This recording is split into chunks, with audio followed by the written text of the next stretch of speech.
और रुक करेंगे बड़ी खबर का। एसएमएस अस्पताल से बड़ी खबर है। मरीज सचिन को गलत खून चढ़ाने के मामले से जुड़ी इस वक्त की बड़ी खबर आपको बताते चले।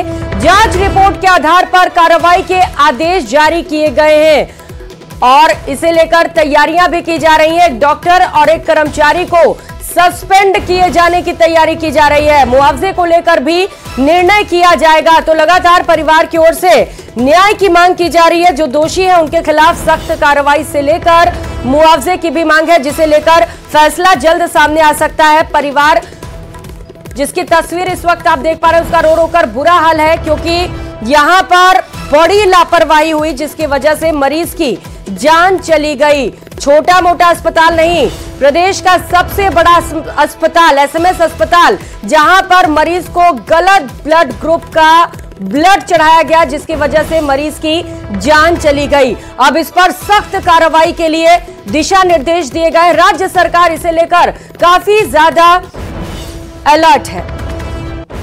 और जयपुर से एक और बड़ी खबर आपको बताते चले। प्रताप सिंह खाचरियावास धरना स्थल पर पहुंच चुके हैं। मृतक सचिन के परिजनों से उन्होंने मुलाकात की। तस्वीरें इस दौरान की आपको दिखा रहे हैं, जहां पर दोषियों को कड़ी सजा दिए जाने की मांग की जा रही है। मृतक के परिजनों को मुआवजा देने की भी मांग है।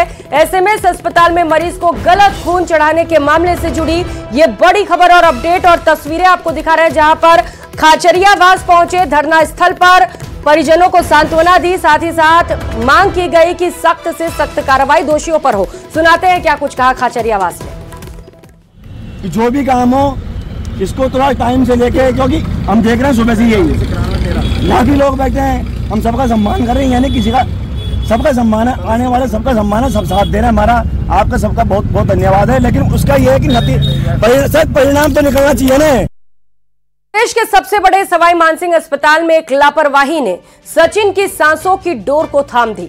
सूत्रों की माने तो लापरवाही को लेकर जो जांच टीम कल गठित की गई थी, उसने अपनी रिपोर्ट मेडिकल कॉलेज को सौंप दी है।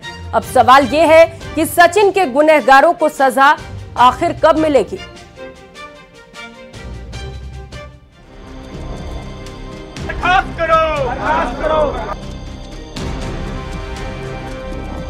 हमको मुआवजा चाहिए, वो भी लिखित में चाहिए। 1 करोड़ रुपया चाची जी की। सचिन को न्याय दो, न्याय दो, न्याय दो। टूट गई सचिन के सांसों की डोर। बाद में भैया के अब तक उन्होंने आंखें नहीं खोली, ऐसा क्यों हुआ?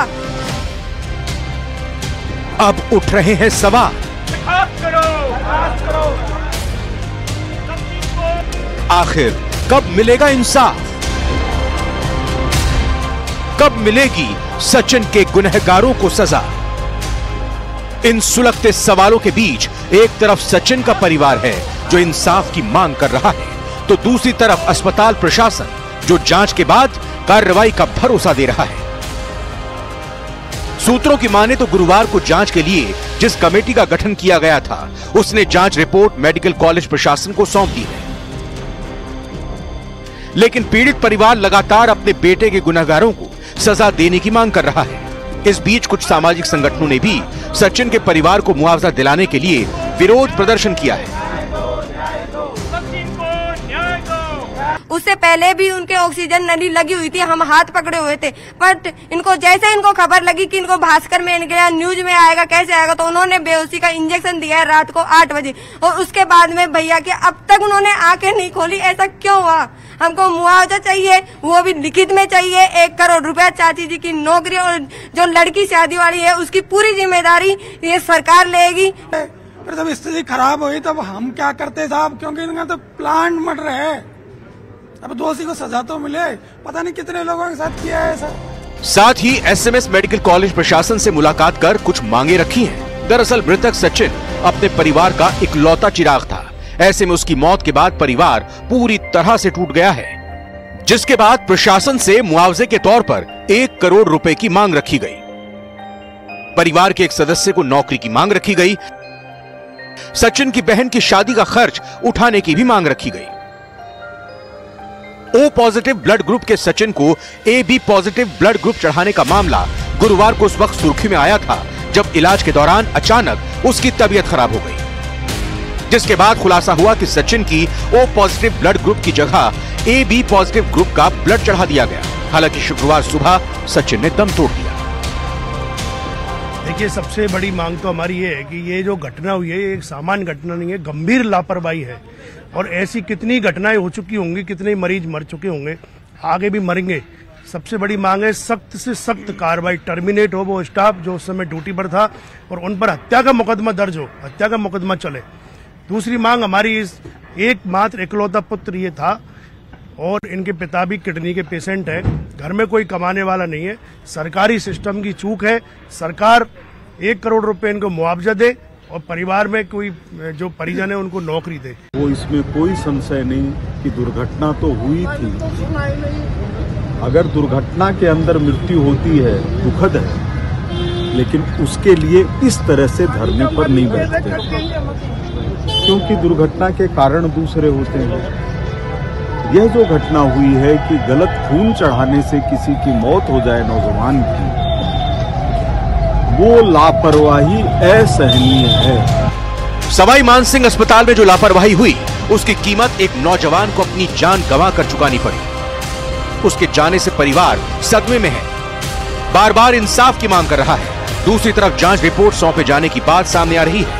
अब सवाल यही उठता है कि मामले पर गंभीर नजर आ रही सरकार रिपोर्ट मिलने के बाद क्या कदम उठाती है।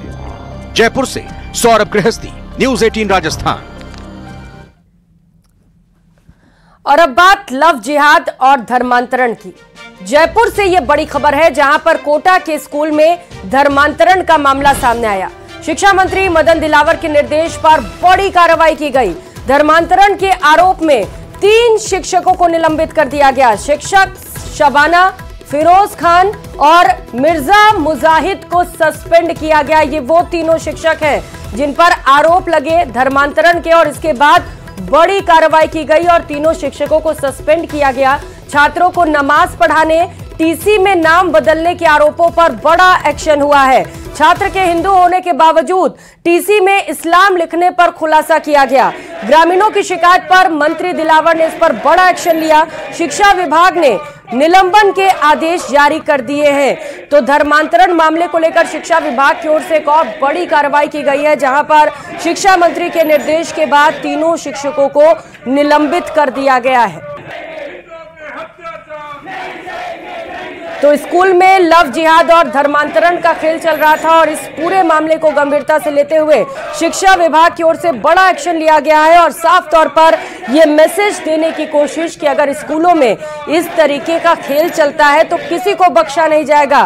3 शिक्षकों को निलंबित करते हुए साफ निर्देश शिक्षा विभाग की ओर से दिए गए हैं।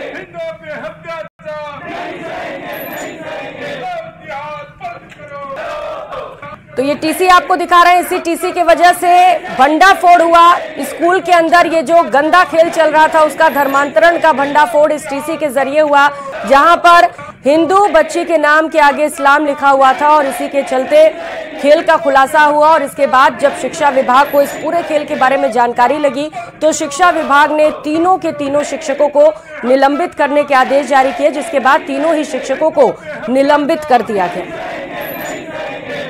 देखिए, 2019 और उसके पहले से सांगोद क्षेत्र के पास में गांव है खजूरी, तो वहाँ के जो बच्चे सरकारी स्कूल में पढ़ते हैं वो प्रताड़ित है, अभिभावक प्रताड़ित है। पिछले 5 वर्षों से कांग्रेस सरकार रही तो मुस्लिम तुष्टीकरण के चलते ऐसा धर्मांतरण और मतांतरण का कार्य सरकारी स्कूलों में चल रहा था। अभी अभिभावक खुल के सामने आए हैं। 2019 में जब एक बालिका, खजूरी गाँव की बालिका विद्यालय में एडमिशन लेती है तो प्रवेश फार्म में धर्म के स्थान पर इस्लाम लिखा जाता है। इसकी शुरुआत हो जाती है कि किस प्रकार से इसको लव जिहाद में फंसाया जाए। फिर हम देखते हैं 2024 में उसी बालिका का मुस्लिमों द्वारा अपहरण कर लिया जाता है। राजस्थान के कोटा जिले की सांगोद पंचायत समिति के खजूरी गांव में सीनियर सेकेंडरी स्कूल की एक बालिका की टीसी में उसका नाम हिंदू होने के बावजूद भी इस्लाम लिख दिया गया।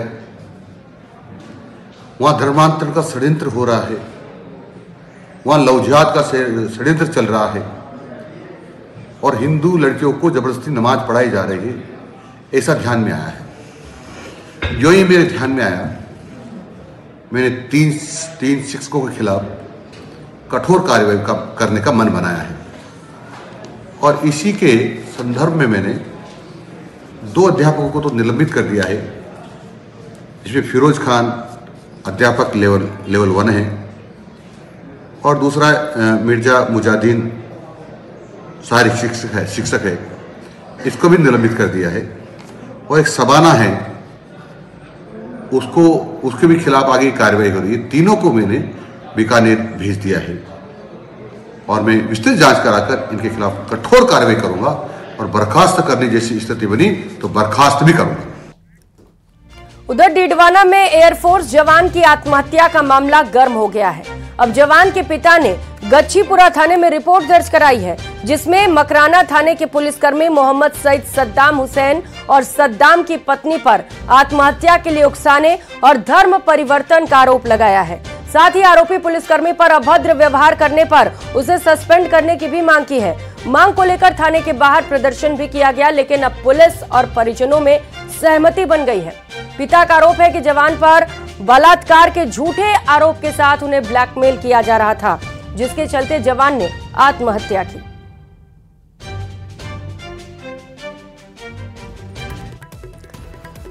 तो आरोपियों की गिरफ्तारी का आश्वासन दिया गया। हालांकि अब सहमति बन चुकी है दोनों के बीच। एयरफोर्स जवान की आत्महत्या के मामले से जुड़ी ये खबर आपको बता रहे हैं, जहां पर पुलिस और प्रशासन और जो लोग वहां पर प्रदर्शन कर रहे थे उनके बीच सहमति बन चुकी है। तो फिलहाल अपडेट यह है कि परिजनों ने धरना समाप्त कर दिया है। पुलिस ने समझाइश की, जिसके बाद परिजन मान गए और इस धरने को समाप्त कर दिया गया।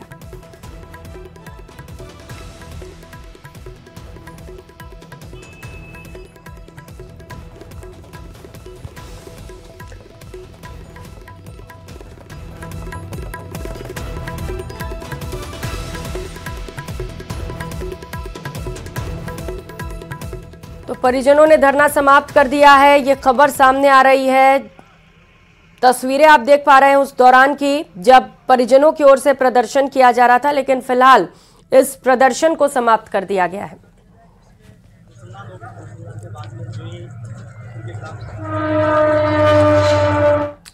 और श्रीगंगानगर से मिल रही बड़ी खबर का रुख करेंगे। पंजाब बॉर्डर पर पुलिस ने बड़ी कार्रवाई की है। गुजरात भेजी जा रही थी शराब, जिसे पुलिस ने पकड़ लिया है। 450 से ज्यादा पंजाब निर्मित शराब की पेटियां बरामद की गईं। 25 लाख रुपए इसकी कीमत बताई जा रही है। श्रीगंगानगर की पतली चेक पोस्ट पर यह बड़ी कार्रवाई की गई, जहां पर बड़ी मात्रा में शराब का जखीरा पकड़ा गया। कुल 25 लाख रुपए इस शराब की कीमत बताई जा रही है। कुल 450 से ज्यादा पंजाब निर्मित शराब की पेटियां बरामद हुई हैं। इन पेटियों को गुजरात सप्लाई किया जाना था। एक्सक्लूसिव तस्वीरें आपको दिखा रहे हैं न्यूज 18 राजस्थान पर। तकरीबन 450 से ज्यादा पेटियां बताई जा रही हैं पंजाब निर्मित ये शराब, जिसे गुजरात में सप्लाई किया जाना था, लेकिन उससे पहले ही इस शराब को पकड़ लिया गया है। 25 लाख रुपए इसकी कीमत बताई जा रही है और अब इस पूरे मामले को लेकर पुलिस की ओर से जांच और पूछताछ भी जारी है, ताकि ये पता चल सके कि आखिर इस शराब को गुजरात क्यों भेजा जा रहा था, इसके पीछे मकसद क्या था और कौन कौन लोग इसके पीछे शामिल हैं, आखिर मास्टरमाइंड कौन है। क्योंकि ये शराब जिसकी कीमत काफी ज्यादा है, लाखों में है, ऐसे में ये पता लगाना भी जरूरी है कि इसके पीछे कितना बड़ा नेटवर्क है और कौन कौन इसके मास्टरमाइंड अलग अलग जगहों पर छिपे हुए हैं।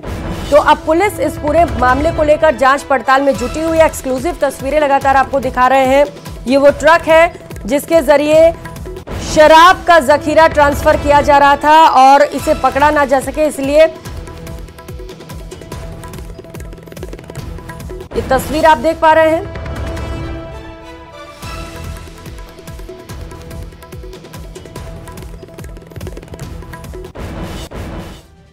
और फिलहाल यहां रुकेंगे एक छोटे से ब्रेक के लिए, लौटेंगे फौरन।